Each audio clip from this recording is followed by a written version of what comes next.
Buen mediodía para todos. Seguimos en TVR en campaña en este ciclo de entrevistas con distintos precandidatos de cara a las PASO 2021 que se van a desarrollar el 12 de septiembre y estamos justamente con uno de los precandidatos a senadores por la provincia de Santa Fe, pero a nivel nacional, bajo la lista Santa Fe nos une. Estamos con Federico Angelini, que comparte la lista junto a Amalia Granata. ¿Cómo te va? Buen mediodía. ¿Qué tal, Nacho? ¿Cómo estás? Bien, muy bien. Muchas gracias por la invitación. Por favor, gracias a vos por venir.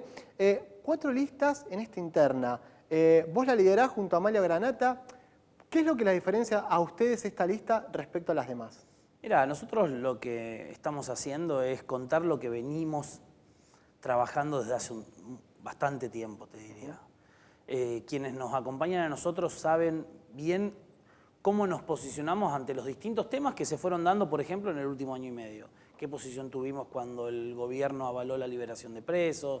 Cuando se quiso atacar la propiedad privada, con respecto a la modificación de la justicia, en situaciones que tienen que ver de cómo queremos que se administre el Estado o en cuanto a la carga tributaria. Eso es muy importante. Después, en cuanto a Amalia Granata, la verdad es que es una legisladora que fue reconocida por la propia Cámara de Diputados como una de las diputadas provinciales que más proyectos ha presentado proyectos fuertes que tienen que ver con la seguridad, con el medio ambiente, con la familia. Fue la única que se le animó al exministro Marcelo Saín de hacerle un pedido de interpelación, cuando todos los otros diputados se escondían abajo de las bancas. Eso es lo que somos nosotros, ¿no? Me parece que lo que más te representa, o lo que más te marca lo que vas a hacer, es lo que ya hiciste. Amalia Granata es una, me parece, de las personas quizás de la política santafesina que más críticas viene acaparando. Primero porque viene de un espacio político en donde defendía una ideología con respecto a la ley del aborto que finalmente salió, y ahora se pasa, digamos, a este bloque en donde se mantiene todavía esa ideología, ese pensamiento, y también preguntarte sobre Amalia el hecho de que ella a lo mejor no tiene una formación o una preparación que es por el lado donde más se la puede criticar en esto de lo que es la función pública. Primero, a ver, ella tiene muy firmes convicciones y las defiende, y yo coincido con esas ideas. Yo soy una persona que también votó cuando se presentó la ley en el Congreso de la Nación en contra del aborto, y son convicciones que uno viene desde chico y que están muy arraigadas en uno mismo. ¿Te puede gustar o no te puede gustar? La verdad que yo no voy a cambiar mis convicciones porque alguno esté a favor o otros en contra. Y además, sinceramente, en la provincia de Santa Fe la mayoría de la gente está a favor de las dos vidas. Después, por otro lado, en cuanto a la formación, ella es periodista, está recibida de periodista y además, desde que asumió su banca como diputada provincial, te vuelvo a insistir, presentó más de 200 proyectos, trabajó mucho más que muchos diputados que supuestamente tienen mucha experiencia política. Ella, si hay algo que nadie le va a poder decir, es que vino a calentar la banca, permanentemente recorrió la provincia. Aparte te lo reconocen cuando uno está en campaña. ¿Qué es lo primero que te dicen? Los políticos solamente vienen en campaña. Bueno, cuando voy con ella, la verdad es que lo primero que me dicen, che, qué bueno Amalia otra vez por acá. O sea, hay un reconocimiento a ella de que no fue una diputada más, o que no fue una diputada que solamente accedió a su banca y se quedó tranquila ya con el cargo, digamos. Así que en eso me parece que es importante. Te vuelvo a insistir, ella viene a aportar otra mirada. Después la pueden acompañar o no, pero como por ejemplo el tema que te hablaba antes de la interpelación a Marcelo Saín, ella no tiene ningún muerto en el placar, no tiene ningún problema de enfrentar a Marcelo Saín y la verdad que Marcelo Saín le hizo mucho daño a la provincia de Santa Fe. Ahora todo el resto de los diputados se escondían abajo de las bancas, tenían un miedo enorme de enfrentar a Marcelo Saín. Bueno, eso lo puede hacer una persona que tiene la tranquilidad de no haber hecho nada malo. Sos precandidato a senador por la provincia de Santa Fe. ¿Qué crees que le podés aportar desde el Congreso Nacional a la provincia? Primero, la conozco muy bien a Santa Fe. La verdad es que yo siento un reconocimiento en ese sentido, de ser una persona que conoce la realidad del comerciante de Rosario, las preocupaciones del empresario de Rosario, pero también las diferencias con el productor agropecuario de Reconquista o de Venado Tuerto, y las diferencias, ¿no? No es lo mismo lo que le pasa a un comerciante en Rosario que a un comerciante en Rafaela. Son distintas las preocupaciones. Entonces, eso para mí es muy importante, porque para defender a la provincia de Santa Fe hay que conocerla. Lo segundo es que yo voy al Senado de la Nación a tratar temas que yo ya he defendido a Santa Fe. Por ejemplo, cuando gobernaba la gestión anterior de Mauricio Macri y acá estaba Miguel Lifchit, yo iba con Miguel Lifchit a pedirle al gobierno nacional que se pague la deuda que generó el kirchnerismo durante más de 10 años y que se establezca un plan de pago, aunque sea, y eso hay que volver a hacerlo. Hoy hay que restablecer esa situación de que el gobierno nacional le devuelva a los santafesinos la plata que es de los santafesinos, que no es ni de Perotti, ni de Cristina, ni de Alberto, ni de nadie, sino que es de los millones de santafesinos que necesitan esos recursos para mejorar la infraestructura, la seguridad, la educación y la salud. También me parece que es importante el tema de la lucha contra el narcotráfico. ¿Cómo se hace desde el Senado de la Nación? Bueno, con juzgados federales.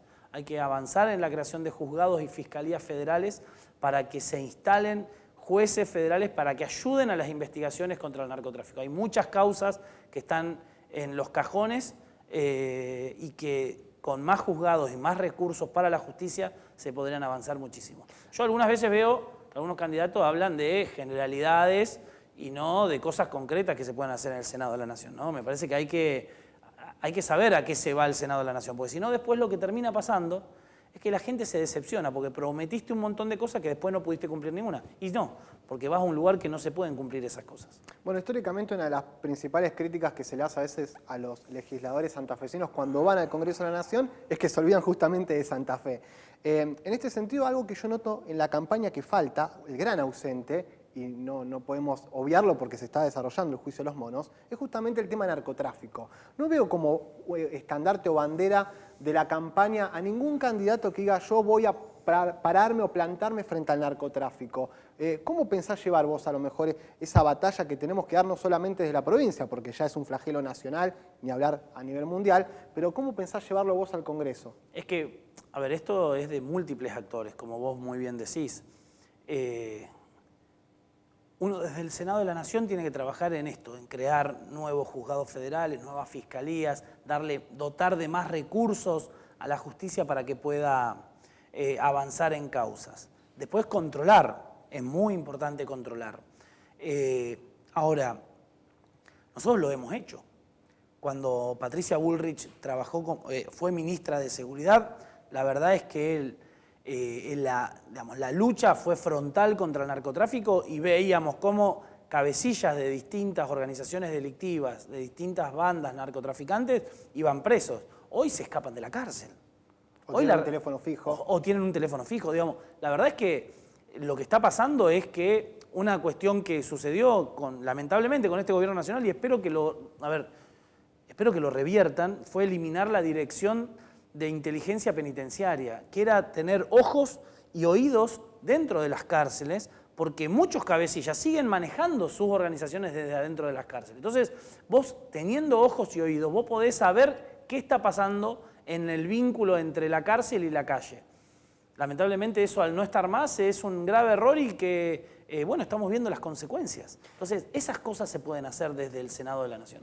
En el caso de que seas elegido ya como una oposición consolidada, ¿qué tipo de oposición pensás que le hace falta a la provincia y también al país? Porque últimamente uno ve una oposición que mete más trabas de lo que colabora. Quizás tengamos que pasar una evolución y ser una oposición a veces que convalide algunas cuestiones y que tenga una mirada más crítica pero una mirada más crítica no de obstaculizar, sino de marcar para mejorar. Mirá, primero, cada vez que nos hemos opuesto a algo, nosotros no tiramos 14 toneladas de piedras como tiró grandes sectores de la oposición cuando no estaban de acuerdo con alguna política que llevaba adelante el anterior gobierno.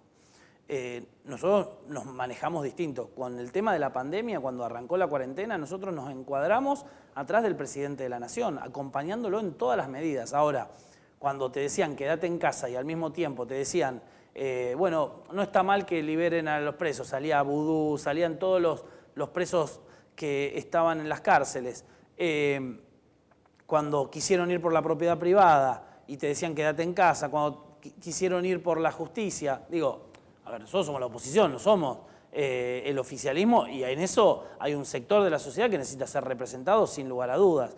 Y además, porque después quedó claro que el presidente de la Nación se enamoró de la cuarentena, se enamoró y no vio alternativas, no trabajó sobre los equilibrios. Y los equilibrios quedó demostrado que era la mejor receta frente a este problema. Y está a la vista de que los países del mundo que mejor les va o que mejor les fue en la salida o en esta incipiente salida de la pandemia tiene que ver con equilibrio, equilibrio en la salud, equilibrio en la economía y equilibrio también en la cuestión educativa. No puede ser que en educación nosotros hayamos perdido 1 año y medio, porque mis hijos tuvieron algo de educación, pero el 80% de los chicos no tuvieron una mínima educación. Hago hincapié en esto que decís, lo subrayo, ¿no? El equilibrio. Cuando en la gestión de Macri, que bueno, hubo un fuerte apoyo de Mauricio Macri a la lista de ustedes y demás, convirtió el Ministerio de Salud en secretaría. Y nos agarra esta pandemia y hay, por lo menos ahí, un eje muy claro de una falta quizás de equilibrio en ese sentido en cuanto a salud pública. ¿Vos creés que eso fue un error? ¿Sería algo que a lo mejor convalidarías de cara a lo que viene? La verdad que ser ministerio, secretaría, la verdad es que para mí es algo más simbólico, porque después vos ves que fue Ministerio Salud y tenemos uno de los índices de mayor cantidad de muertos cada 100.000 habitantes y cada 1.000.000 de habitantes.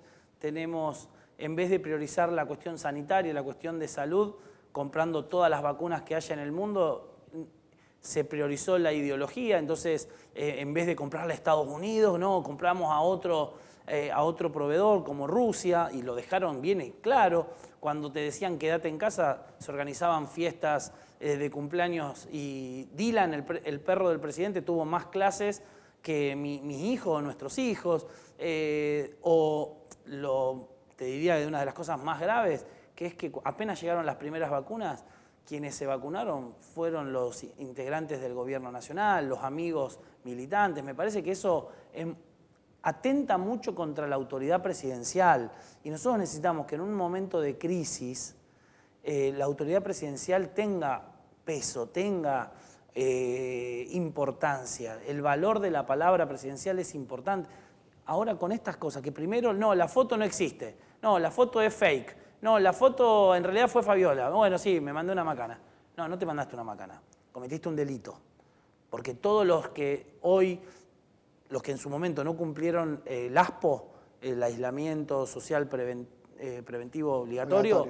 Tienen causas penales. Entonces, cometiste un delito, no cometiste un error. Digo, hay que diferenciar. Entonces, ¿cuál es la diferencia con las marchas anticuarentena que llevó adelante Bullrich, me acuerdo, el año pasado? No fueron anticuarentenas. No fueron anticuarentenas. Primero que siempre se tuvo barbijo, se trató de mantener, y no se dispararon los casos. Fíjate, analizá cada una de las... Primero que no fueron anticuarentenas. Decir anticuarentenas es menospreciar la causa. Estaba en contra de ese cierre. Es cada una de las marchas. La primera marcha fue en contra de la liberación de los presos. Presos, violadores, asesinos que volvían a sus barrios y las víctimas las tenían al lado. ¿Sabés la sensación que puede tener una nena violada que su violador está a la vuelta de su casa? Entonces, eso era una marcha. Otra marcha es cuando quisieron ir por la propiedad privada. La propiedad privada es inviolable, no se discute en ningún lugar del mundo. Ahora, vos me preguntás, che, ¿y el tema Vicentín? Mirá, si los de Vicentín hicieron una macana, que vayan en cana. Pero no podés atacar vos la propiedad privada. O sea, no podés, un poder del Estado no puede ir contra otro. No puede. Es clave para dar seguridad jurídica a nuestro país. Ahora, si los Vicentín hicieron una macana judicial, que vayan en cana. Nadie está por encima de la ley. Entonces, todas estas cosas fueron en el marco de esas marchas. Y la verdad es que después no hubo disparo de casos. Es así. O sea, pero aparte es contundente los números. Nunca pudieron utilizar las marchas estas aduciendo crecimiento en los casos. Bueno, tenemos que ir a una pequeña pausa. Estamos en TVR en campaña. Nos acompaña el precandidato a senador por Juntos por el Cambio. Santa Fe nos une, así se llama la lista, que lidera Federico Angelini junto a Amalia Granata. Venimos en un minutito.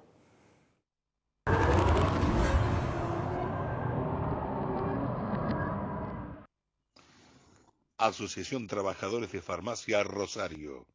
desde 1927, representando a los que son el motor de la actividad farmacéutica. www.adfar.org.ar.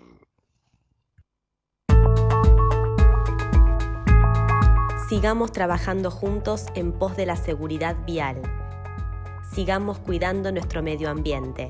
Cámara de Centros de Inspección Vehicular. La elegancia para la mujer y el hombre están en Brunos, calzado e indumentaria. Lo mejor para vestir a la moda. Encontranos en nuestras redes, Facebook e Instagram. brunosindumentaria.com. WhatsApp 0341 2849 793. Brunos, calzado e indumentaria. De boca en boca. Cada vez más gente en más lugares elige comer alfajores sin culpa. Porque no es solo un alfajor. Es un sin culpa. Pedilos en tu kiosco. Sin culpa. Estamos construyendo la mejor ciudad para vivir.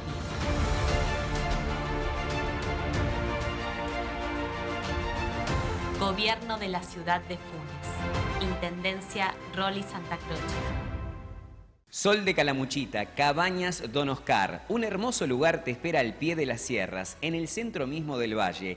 Ideal para disfrutar todo el año. Atendido por sus dueños. Cabañas para 2, 4 y 6 personas. Totalmente equipadas. Aire acondicionado, termotanques solares, piscinas individuales, Smart TV, Wi-Fi, desayuno. Consultas y reservas al 3476 652 910.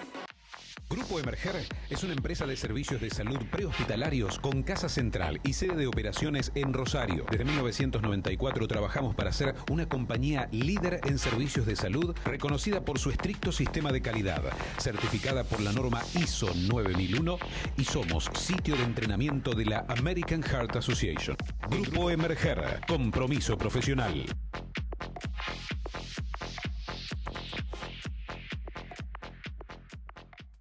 Banco Coinac, más de 40 años, junto al agro, la industria y el comercio. www.bancocoinac.com. Banco Coinac, el banco de la región y la gente. Las promociones de Mamina. El miércoles es tu día. Disfruta de los mejores sándwiches y postres con un 20% de descuento. Hace tu pedido todos los miércoles.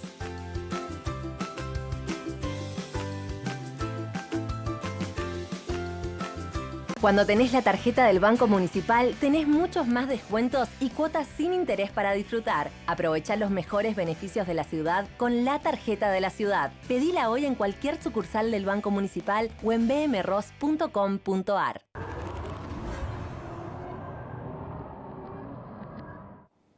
Seguimos en TVR en campañas, estamos con Federico Angelini, precandidato a senador por la provincia de Santa Fe. Y bueno, tenemos que hablar un poco también de la provincia de Santa Fe. Y uno de los principales problemas que vamos a tener que resolver, que se iniciaron en la pandemia, pero esto es opinión, creo que ya venía de tiempo pasado, tiene que ver con el transporte, con la movilidad.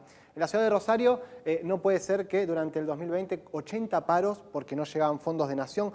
¿Cuál es la estrategia? ¿Cuál es la idea como para tratar de resolver un poco este problema que tenemos sí o sí que solucionar lo antes posible? Primero, tenemos que hacer un sistema de transporte mucho más sustentable.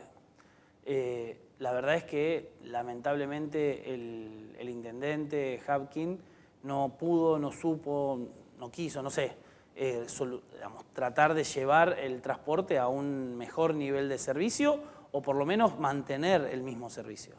Creo que la provincia tiene que empezar a aportar mucho más, obviamente. Ahora, me parece que el intendente de Rosario, tanto en materia de seguridad como en tema de transporte, más allá de tener la necesidad de recursos, tiene que ponerse más firme.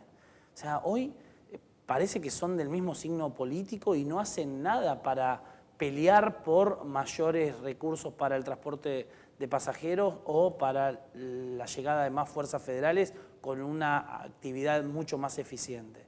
Después hay un problema más complejo que es el federalismo, que es que el 85% de los recursos de coparticipación, no de coparticipación, de fondos del transporte o subsidios al transporte se los lleva el AMBA Gran Buenos Aires Claro. y la Ciudad de Buenos Aires, y el resto todo el interior, o sea, solamente el 15% del interior, entonces no alcanza la plata. Claro, el interior Ahora, subsidia al AMBA. exactamente, el interior subsidia al AMBA. Entonces hay que trabajar mucho en, bueno, readecuar los costos, ser mucho más eficientes, pero insisto, me parece que el intendente se había comprometido a otra cosa y no lo está cumpliendo.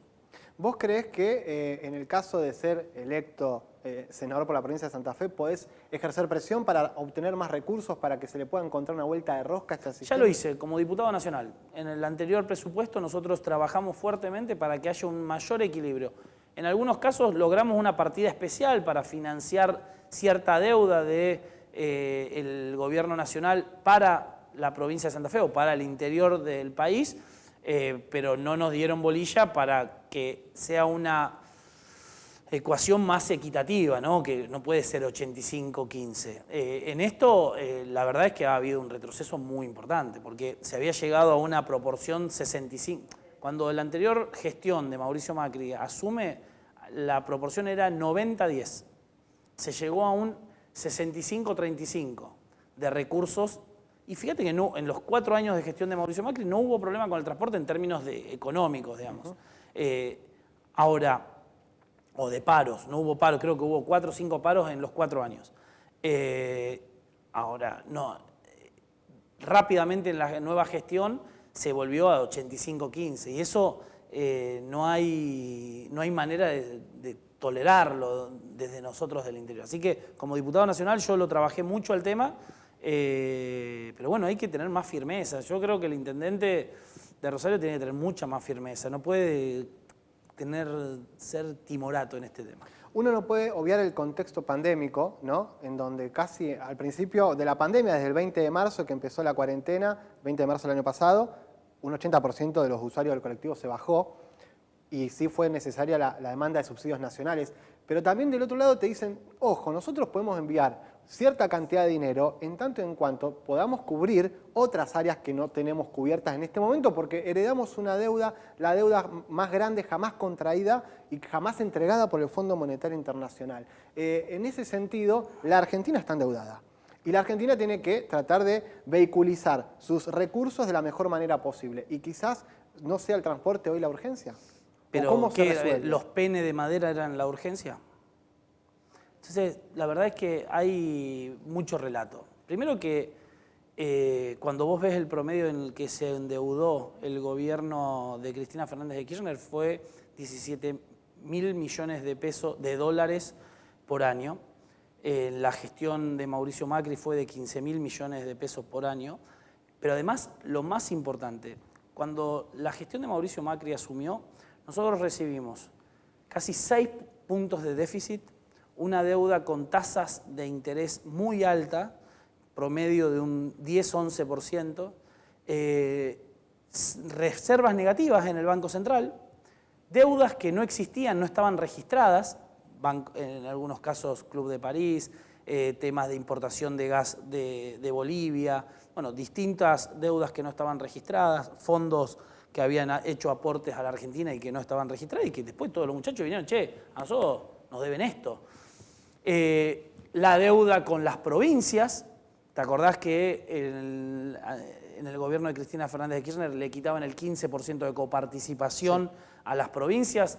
A una semana de asumir Mauricio Macri, la Corte Suprema de Justicia le dijo, muchachos, tienen que devolverle toda esa plata a las provincias y además, que eso está incorporado en la deuda que tiene el Estado Nacional, o sea, eso se incorporó en la deuda del Estado Nacional, y además le tienen que pagar todos los meses lo que les corresponde, que eso también es una erogación del Estado Nacional a las provincias, corresponde, no me estoy quejando, correspondía, pero antes el kirchnerismo no lo pagaba y generó la deuda. Entonces, todas esas cosas generaron una situación muy difícil en la gestión de Mauricio Macri. La deuda del Fondo Monetario Internacional, fíjate que cuando se reciben la plata del Fondo Monetario Internacional, no aumentó la deuda, porque se utilizó ¿para qué? Para pagar deuda más cara o vencimientos de deuda que había generado el kirchnerismo u otros gobiernos, porque la deuda, lamentablemente la Argentina tiene problemas de déficit fiscal, de deuda externa, de una enorme cantidad de inflación, de enorme cantidad de impuestos de hace 40 años. Esto no es culpa ni de un gobierno, ni de 2, ni de 3. hace 40 años que tenemos los mismos problemas. Por eso yo siempre planteo que tenemos que cambiar la lógica de cómo venimos gobernando en las últimas décadas. La Argentina está pasando por situaciones que otros países del mundo también pasaron y que para salir adelante esos países que hoy están ya en vías de desarrollo, que saliendo de esos problemas, nunca fue la solución cada vez un Estado más grande, cada vez más impuestos y cada vez más planes sociales. Si esa fuera la solución, la verdad que la Argentina sería una potencia del mundo, porque tenemos un Estado enorme, tenemos cada vez la mayor cantidad de impuestos de Latinoamérica y uno de los 5 países con más impuestos en el mundo, tenemos cada vez más planes sociales y tenemos 50% de pobreza. O sea, hay que hacer algo distinto. Nos quedan un minutito, pero no quiero dejar de preguntarte esto, que te puedas explayar brevemente, porque yo noto que la agenda de la calle, la agenda del que nos está viendo, está muy alejada de la política. Y noto un descontento de la gente hacia los políticos, hacia la dirigencia en general. Mirando a la cámara, 30 segundos, ¿por qué deberían votarte?